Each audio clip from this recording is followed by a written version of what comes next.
Finally EPS 95 pension धारकों के लिए सुप्रीम कोर्ट से जो अपडेट है वो आ चुका है। तो जी हाँ, आज के इस वीडियो में ईपीएस 95 पेंशन धारकों के लिए 24 अगस्त 2021 को जो अपडेट दिया गया है, तो उस अपडेट के बारे में मैं आपको विस्तार से पूरी जानकारी देने वाला हूँ।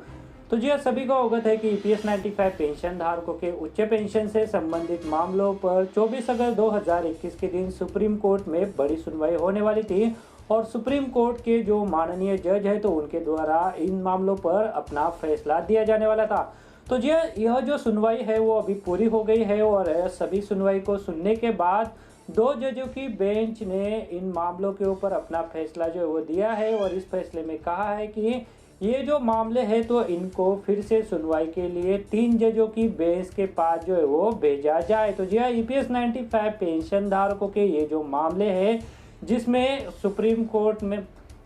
यूनियन ऑफ इंडिया द्वारा जो याचिका दाखिल की गई है, ईपीएफओ द्वारा जो रिव्यू पिटीशन दाखिल किया गया है, तो वो है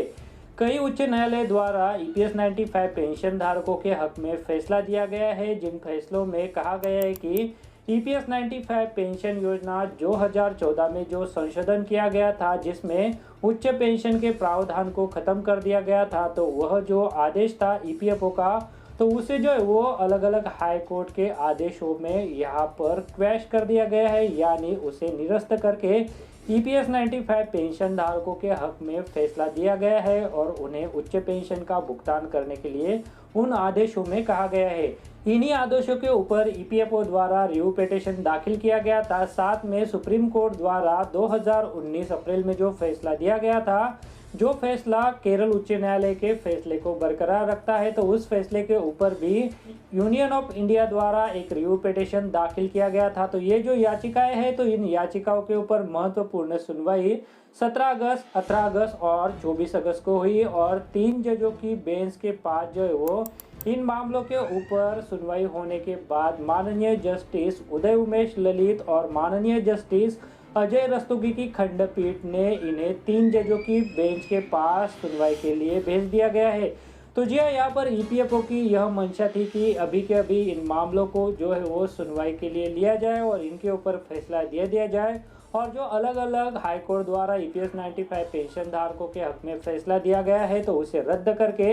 ईपीएफओ के हक में सारे फैसले दे दिए जाए, पर ऐसा नहीं हुआ है। ईपीएफओ की यह जो मंशा थी तो वो सुप्रीम कोर्ट के माननीय जज महोदय द्वारा यहाँ पर खारिज कर दी गई है। ईपीएफओ द्वारा जो याचिका दाखिल की गई है, यूनियन ऑफ इंडिया द्वारा जो याचिका दाखिल की गई है, तो उनको यहाँ पर माननीय जस्टिस महोदय द्वारा अस्वीकार करते हुए 3 जजों की बेंच के पास जो है वो ट्रांसफर कर दिया गया है। तो जी इससे यह फायदा होगा कि जो भी सुनवाई होगी तो उसमें जो आरसी गुप्ता केस में फैसला सुनाया गया था जो ईपीएस 95 पेंशन धारकों के हक में था, उसके बाद केरल उच्च न्यायालय के साथ जो अन्य उच्च न्यायालय द्वारा जो फैसले दिए गए हैं जो कि पेंशन धारकों के हक में थे, तो इन सारे फैसलों के ऊपर फिर से जो है वो समीक्षा हो पाएगी, फिर से जो है वो विस्तृत यहाँ पर इन फैसलों के ऊपर जो है सुनवाई हो पाएगी। तभी यहाँ पर ईपीएस 95 पेंशन धारकों के हक में या फिर ईपीएफओ के हक में जो भी फैसला है वो अभी 3 जजों की बेंच द्वारा दिया जाने वाला है। तो जी आज के इस वीडियो में मैं आपको बताने वाला हूँ कि 24 अगस्त 2021 की जो सुनवाई खत्म हुई है, तो उस सुनवाई के दौरान सभी दलीलें खत्म होने के बाद माननीय जज महोदय द्वारा इन मामलों के ऊपर फैसला देते वक्त क्या कहा गया, जिसे जानना आप सभी के लिए बहुत ही जरूरी है। तो जी इस वीडियो के साथ आप अंत तक बने रहिए ताकि आज के इस वीडियो में सुप्रीम कोर्ट से ये जो अपडेट आया है तो उस अपडेट के बारे में आपको पूरी जानकारी मिल सके। तो जी ईपीएस 95 पेंशन धारकों से संबंधित जो भी अपडेट है तो उन अपडेट के बारे में हम आपको समय समय पर जानकारी देते रहते हैं। उच्च पेंशन का मामला हो, न्यूनतम पेंशन बढ़ोतरी का मामला हो या फिर ईपीएफओ द्वारा जो भी अपडेट आता है, नोटिफिकेशन आता है, तो वो हम आपके साथ साझा करते रहते हैं। इसके लिए आप हमारे चैनल को सब्सक्राइब जरूर करके रख लीजिए ताकि जो आने वाली अपडेट है, आने वाले इंफॉर्मेटिव वीडियोस है, तो उन सभी का नोटिफिकेशन आपको मिल सके। तो चलिए आज के इस वीडियो में 24 अगस्त 2021 के दिन जो सुप्रीम कोर्ट में महत्वपूर्ण सुनवाई हुई और सुनवाई के बाद जो फैसला दिया गया है तो उसके बारे में अभी विस्तार से जानकारी लेते हैं।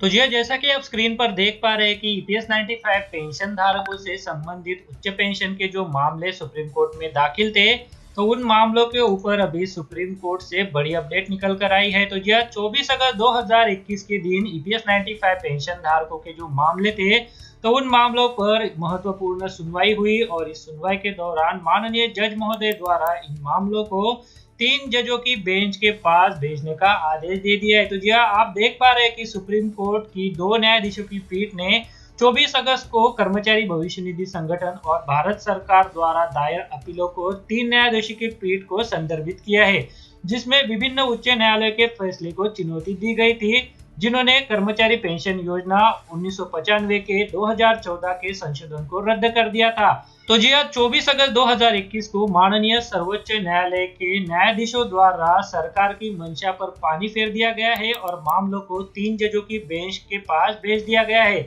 सरकार की मंशा थी कि रिव्यू पिटीशन में 2014 में आरसी गुप्ता केस में दिए गए जजमेंट की समीक्षा की जाए। बेंच के सीनियर जज माननीय यूई ललित ने इसे अस्वीकार करते हुए बड़ी बेंच के पास भेजने का आदेश दिया है।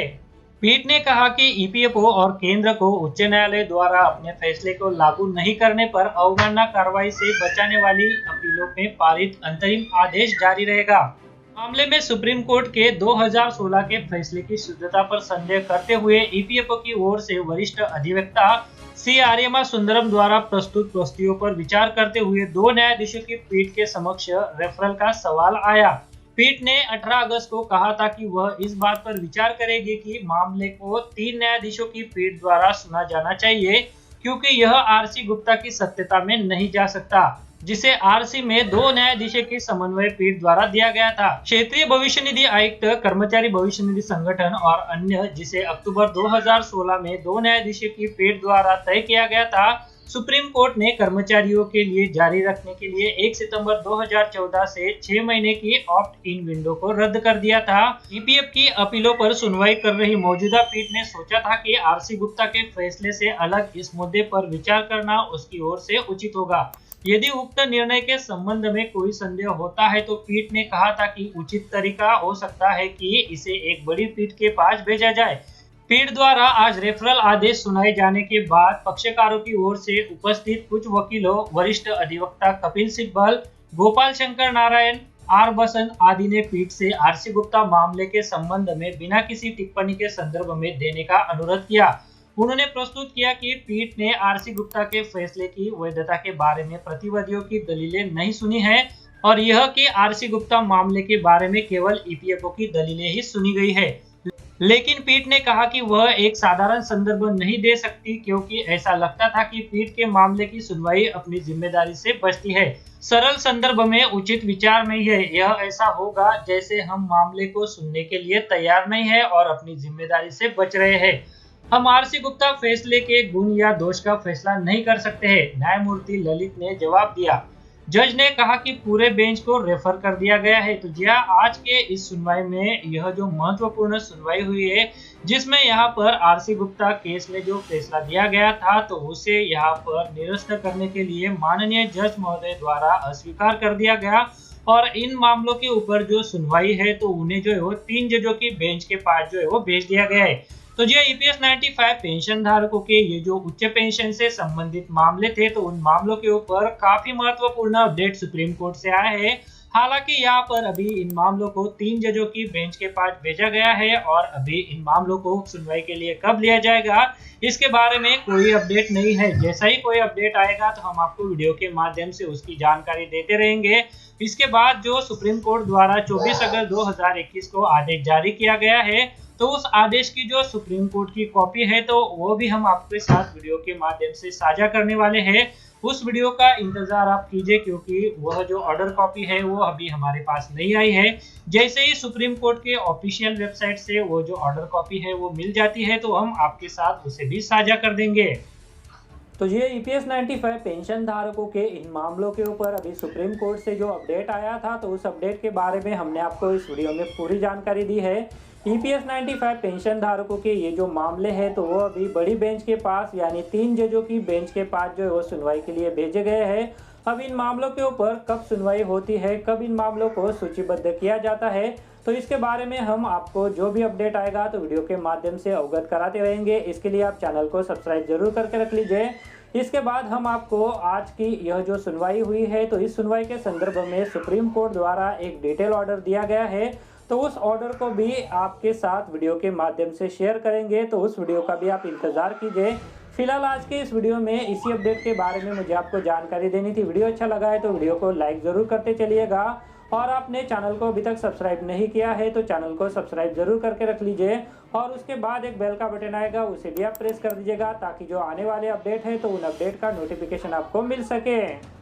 इस वीडियो को देखने के लिए आपका बहुत बहुत धन्यवाद। अगर आपको कोई सवाल है या फिर कोई कमेंट है तो आप इस वीडियो के नीचे जो कमेंट बॉक्स है वहाँ पे कर सकते हैं। और साथ में दोस्तों, अगर आप मेरे चैनल पे पहली बार विजिट करें तो मेरे चैनल को सब्सक्राइब कीजिए, और जो उसके बाद बेल का आइकॉन आएगा उसे भी आप प्रेस कर दीजिए, ताकि मेरे जो आने वाले वीडियोज़ है वो सबसे पहले आपको देखने को मिल सके।